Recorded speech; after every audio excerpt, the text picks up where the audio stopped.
because, I've been through the struggle. Like, I've also, struggled with substance use, like poor mental health, all of these things. So when I'm engaging young people who are also going through that, like, it's like I've been there, and like I can, like, I'm not going to judge you. I can create that safe space for you to be yourself and for you to like unlock those like strengths and passions that you have, because we all have them in us. And I think that's what's so powerful about spaces like this, is we can like help tap into that with each other.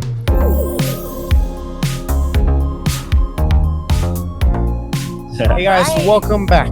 We're with Sedona Moreno Castelan, okay. aka Revolutionary Sedona. Hey, Welcome to the stream. Resiliency to you. Ooh, man, you just jumping right in. I think, resiliency is what we are experiencing here today. People coming out and, creating authentic connections within the community, even if they're dealing with some trauma, even though we're going through so much. And even right now, it's a scary time right now. We look at what's happening in our world and our Mother Earth, and our Earth is suffering. Like, we see the climate crisis worsening. So it's scary for, young people and future generations. We see these prices out here rising, so many people just struggling to get by, but yet we continue to rise, even through these adversities. We continue to come together to really promote justice and peace and love. So to me, that's what resiliency is. And we're seeing it in this space today. We're seeing it with y'all, like, look at you coming out here and like sharing your strengths and your talents, and also uplifting the voices of people who have that resiliency and who have experienced these traumas. But, you're creating that platform and that space for, true empowerment and really uplifting, ourselves and others in that process. So, I think that's truly beautiful. And like Tupac says, it's like the rose that grows from concrete. It's like, that's resiliency. hey, Sedona, that's awesome, man. Yeah, we really vibe with your energy. Remember last month we saw you on the panel discussion, and they were all like, "Yo, we need to get her on the show." So that's dope. So we're really happy that you're here. I appreciate that. It's like reciprocated for real, because I heard about y'all at the last event, and I was like, man, let me hit them up. So thank you so much for coming out to our I Survive Photo Voice Expo last Friday. It was incredible to have you on there. Hey, that's what's up. What'd you think of the event and him? It was cool. Yeah, I mean, I liked the word she was dancing. Oh, I think yeah. it was your sister? My sister, she's over here. She's on baby duty today. But it was really great to have you there. And, that event was showcasing the photo voices that we have received from young people, across Denver and across the communities. So it was really powerful to just bring everyone together in that healing space as well. And, I For Prevention, we are a group of young people who advocate for youth mental health and substance misuse prevention, really through that holistic trauma-informed lens. We make sure to uplift the principles of environmental justice and racial equity. So yeah, much love to all those youth. I'm so glad you could all be there at the event. I really appreciate just your presence there, because I want to do more collaboration with you. So yeah, that'd be dope. So Sedona, let's kind of take it back a little bit. So like, where are you from originally? I'm from right here, Denver, Colorado, born and raised. What neighborhood? Westwood. Westwood, yes, okay. I've really grown up in Westwood and, been in that area my whole life. But just recently, we actually bought a home in the Aurora Highlands community. So it's like right by Green Valley Ranch. Yeah. And see? So many And it's connections. so cool because I find so many similarities between Green Valley and Westwood. Like, I was honestly a little heartbroken when we were in the market and like found out we can't really buy a home in the neighborhood that, my husband and I have grown up in. So it was hard, but after accepting like, okay, where are the areas that we see ourselves, potentially creating that community? And now that we're in Green Valley, like, I see so many amazing people. I'll be going to the store and like know a bunch of people, and I'm like, what? Like, this is so cool to see that, even though I haven't grown up in that area, to just see the similarities with my own community of Westwood, and just all the people, how they come together. So yeah. Yeah, I used to live in Westwood too, like half of my life. Yeah. I mean, no, most of my life. The only thing I miss about there is that in front of my house, it was like taco stands everywhere.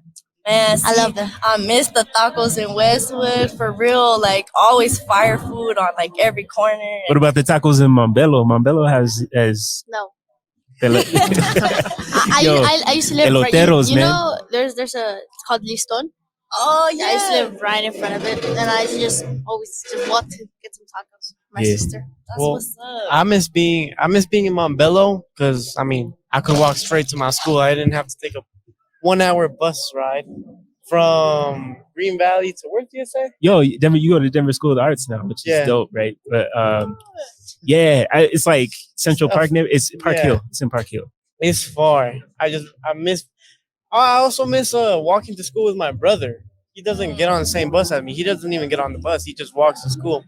Because we used to like talk along the way, and I mean, it gets boring when I don't got him there. Yeah. Like that commute, it's like it's nice to have somebody like that. And I've noticed too, living in Green Valley, like things just feel like really far away. I used to be able to walk to the stores, to the park all the time, and now it's like always a drive. So Yeah. I feel that struggle. Sedona, can you get a little closer to the microphone? Oh, yeah. Then we Here can we hear go. you us like super clear. That's Yeah. good. See, I need these reminders sometimes. Y'all the professionals out here. Nah, it's all good.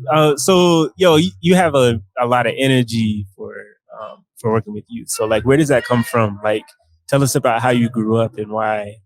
You know, because you're youth still, right? Like, so, like, when did that fire Yes. start burning to like really cultivate the youth? Yeah, that's a great question. Like back in the day, honestly, I was definitely going down a negative path. Like I was struggling, like I saw a lot of injustice in my community, and I feel like I really internalized that pain and that struggle. So I actually, used to be gang banging. I used to be like selling drugs, like doing all of these negative things.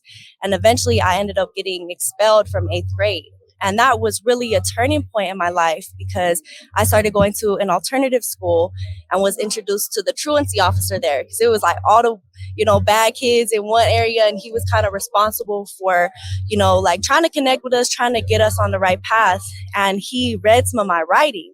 And right away, like we had a strong connection. And he started giving me books like George Jackson's Soledad Brother, which is like his letters from prison and all about like, they call him pretty much like the Huey P. Newman that was behind bars. Like, so he was big in the Black Panther movement. And I started learning and just gaining knowledge about why I felt the way I did, what was going on in my community, and like why we were in the circumstances that we were in. And it just started making sense. And I realized that like I was contributing to the very problems that I didn't like. I was contributing to, the oppression in my neighborhood. So I started realizing I need to fight back. I need to rebel in a way that is going to, empower myself and my peers, my friends who are also going down a negative path. So we started like mobilizing and organizing and just really like gaining our knowledge, because knowledge is truly power. And that's when we really had a shift and started making a positive change.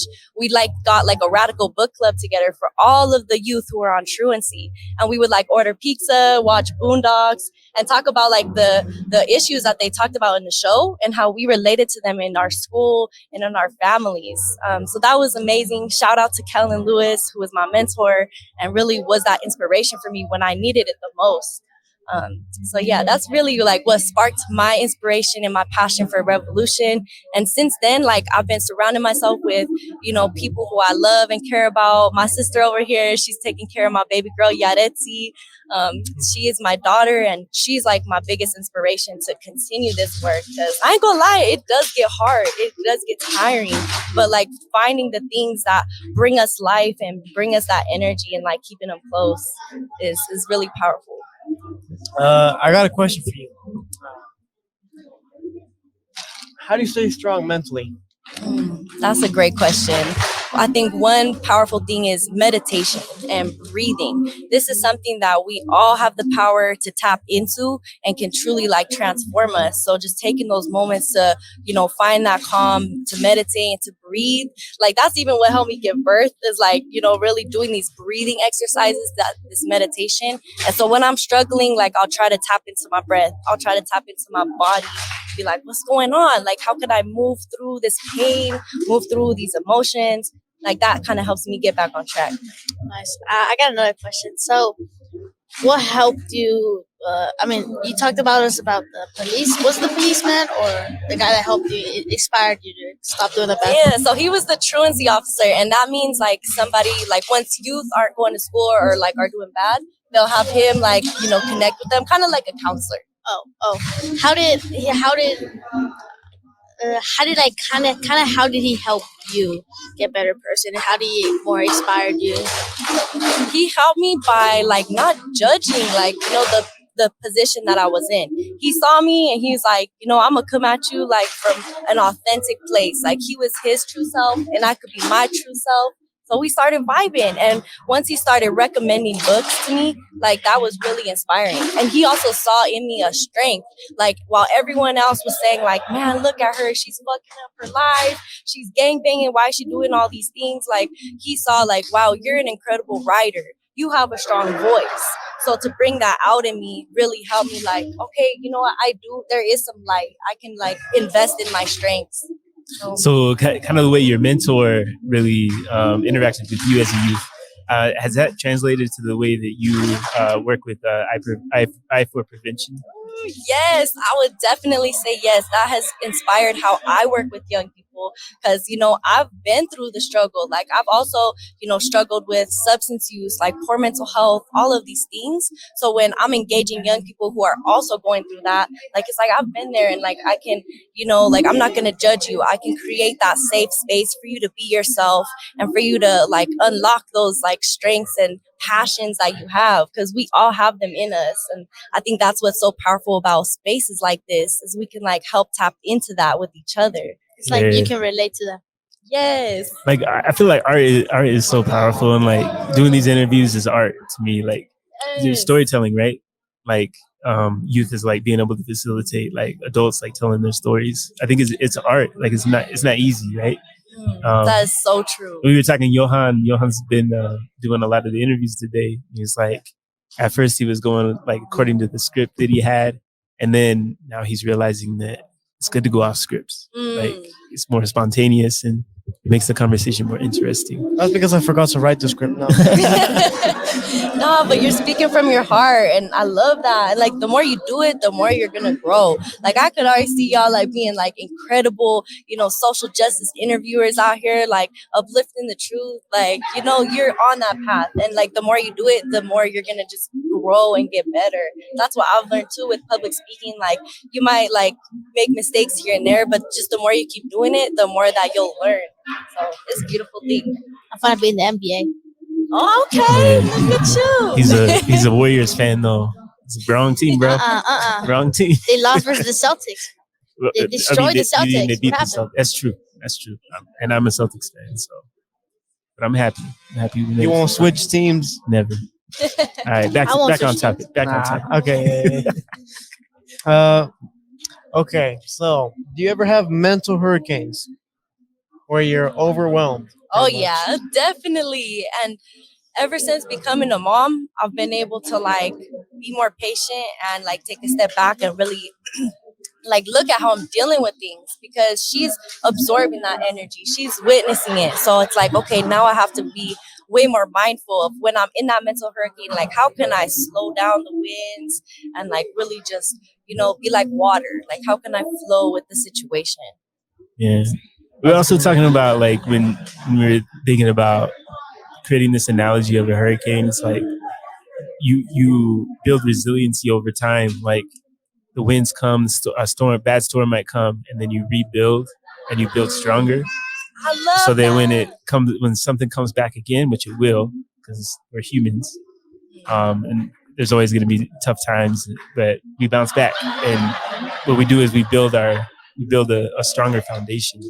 And in mental health, rooting ourselves in art and things that we enjoy, things that build us up, connecting with family, finding loved ones around us, the people that care about us and want us to succeed, like your mentor, right?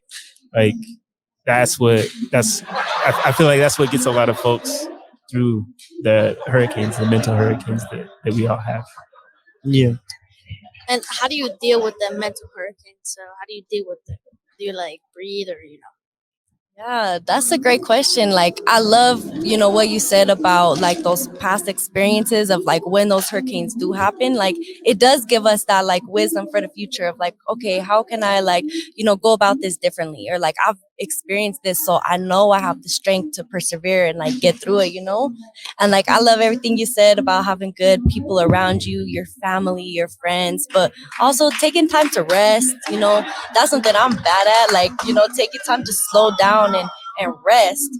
Rest is a luxury, but it's also like a revolution. Like, it could bring forth change, but it's something, a basic need that we all have, but that oftentimes is hard to do because we're caught up in this hustle or we're doing the work.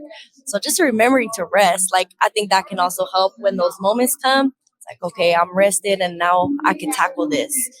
And also like expression. So I love to dance, getting out those emotions, not letting it live in the body, letting it live in art, letting it live through my writing, through my poetry, through, being creative and making collages. So just finding different ways to like express myself, I found has really helped in those moments. What about you, Angel? Like, what I do was you just do about to when you're say. having some type of some mental challenges that, I probably just play on my Xbox, just vibe. yeah, Sometimes I just go play basketball. When I just I'm mad, I just go play basketball. yeah. And what do those activities do for you? Makes just calls me, probably just makes me chill out and don't go crazy. Yeah. You got I any love questions it. for us? Yeah, well, I would love to ask you that same question too. Like, what are some things that you love to do, like that bring you that? I mean, I let it out, but like in a controlled way. So let's say I'm mad. I'll huff and I'll puff, but like The I big bad won't wolf. I won't be mad at anyone. I'll just kind of be like to myself, but like let it out, not let it inside. Or I mean, like I don't know. I'll play around with like a camera or sometimes, or I'll like learn something new. Learn something new about computers, or like go outside, go to a corner store, get some chips, just relax, pretty much. Yeah. Love that. Yeah. Yeah. I'd And I say have another question for you guys. Like, what is one big thing you want to see changed in your community? Oh, not a lot of gangs, Mm, probably. There are not a lot of people getting into drugs. Because I grew up in nobody like we can't like I grew up in a family that just like hates them, like they despise them because it just makes you crazy, and like little words, it just makes you kind of mental. and a lot of the time they talk about like, oh, like certain drugs as like a gateway to like, harder things. And to me, like trauma is the gateway to drug use in the first place, right? So it's like, okay, what's causing our communities, our youth to want to use these substances or to want to join gangs in the first place? It's like there has to be something wrong for these young people to feel like they need to gangbang or they need to use substances to like feel like they fit in or feel like, just okay to even get by. So I'm really glad that you brought that up, and it's something what we need to keep talking about, to help the youth. yeah, especially I feel like y'all are at an age when that's when we start losing friends to violence in the community or like to gangs. Like we see our peers, we see your peers like start to drift into that path, and it's hard. It's hard to see that happen, right? Definitely when I was your age, I had experiences with friends that I had that started to join crews and things like that, and they weren't doing the best things, and it was hard to see my friends struggle with that. It didn't make them happier, right? Right. So And also the one reason that we had the like community altar at our event last Friday is because so many of the young people in our coalition have lost peers, loved ones at such young ages due to violence and substance use, overdose, things like that. So that's why we did want to create that altar to just show and like just the seriousness of what we're experiencing, and also that grief lives on with us, so it's like we need to heal from the grief and losing people we love too, so we don't repeat those same cycles. What about you? Uh, yeah. Well, we just gotta teach people pretty much. We just gotta teach Gotta teach them at a young age what's right and what's wrong, and make sure they go down the right path. Because luckily, I got a dad that tells me how the world really is. Yeah. No sugarcoat, right? Uh, and I'm lucky to have someone like him because, well, I mean, since he doesn't hide anything, I kind of know what it's like. But I won't say I really know what it's like because I haven't lived it. I don't. There's this one quote my dad said, and a lot of the time it's not the the years you've been doing it, but what you've learned over the years.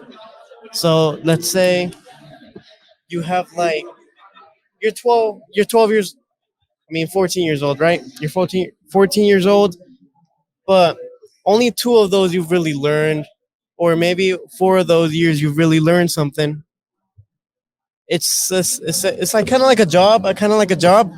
It's years of experience. No, it's experience from the years, not years of experience. Is a quote. Mm-hmm. Yeah, I was trying to get to it, but that's it. You've told me that many Yeah. times. Like, yeah, That's so I true. know that And, resonates. with you. and I heard that you said like you might not have experienced certain things, but I feel like you come with an open heart so people can still feel like safe, opening up to you about like what they've experienced because, even though you haven't been through it yourself, like that's what community is all about. We've all had different experiences. So like, okay, how can we just create that shared, understanding of like, wow, I really feel you. I understand you as a person, so I appreciate that.